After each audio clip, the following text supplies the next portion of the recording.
next days.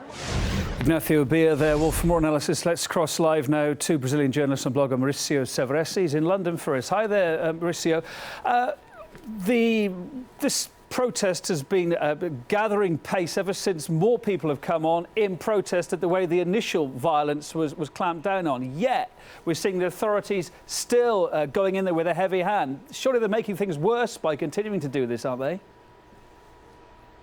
Well, I could say that yesterday was a big game changer in a certain way, because the protesters were getting massive support from the media, from middle class and from everyone else. But after violence spread, there's people having second thoughts about supporting the protest so far, mainly because they are very broad-based. I mean, there are various issues that people are bringing about. The main one, which was transport fares, was pretty much tackled on Wednesday, when local government pretty much dodged the whole thing. They're not going to raise the prices anymore. So now that the main issue is out of the picture, most people now are wondering, they're doing some soul searching now, wondering if they should join the protest for the next times. But of course, there's actually people very enthusiastic about it still. Well, enthusiastic or angry, what is the issue here? I mean, we're hearing these are the worst protests for 2 decades. Millions of people are out on the streets. What is life like, everyday life for a Brazilian? What's their everyday moan, or is it just too widespread to kind of put in a box? I would compare it pretty much to the situation in Chile a few years ago, when Chileans were protesting against the high prices for education there. Chile has a massive middle class, which Brazil has just gotten after 15 years of successful achievements, of big achievements for Brazil, like dragging 40 million people out of poverty and other things as well.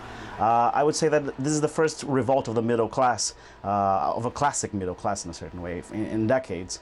And people are wondering if they could get better services, and they could get better education and better health.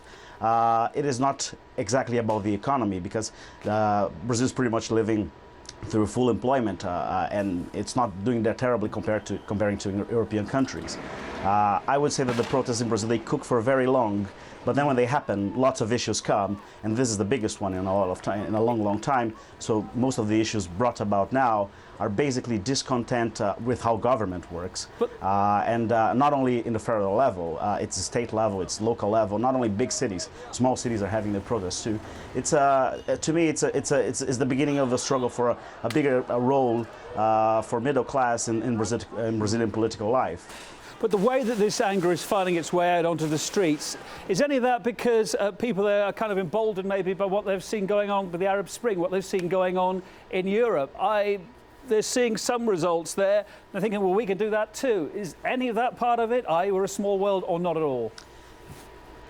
If I had a great answer for that, I would surely give you. But at this moment, we're actually trying to find out what kind of people are really behind the violence there. I'm from São Paulo, which is the biggest city in the southern hemisphere, and Brazil is a very mixed race country, and we have neo-Nazis coming out, which is something very bizarre for us. We have groups that don't respect minorities as well. So we are thinking that it is possible that the movement which started the whole thing, which was a leftist movement, now that they are out of the equation, they had their protests hijacked somehow by some far-right movements as well. Of course, there's people from every part of society, but the right-wingers, which were not part of the protest in the beginning, they seem to be emboldened by the spirit of some of the vandalism they could see in the days before, when the protests were massively peaceful. Now that the main ones are out, we're wondering what's coming next, because we deeply fear that the right-wing movements, which are very violent in any country, they could be more violent for the next few days against public buildings, looting, and doing these kinds of things. All right, Mauricio, thanks for being with us. Mauricio Severesi, a Brazilian journalist and blogger. Thank you.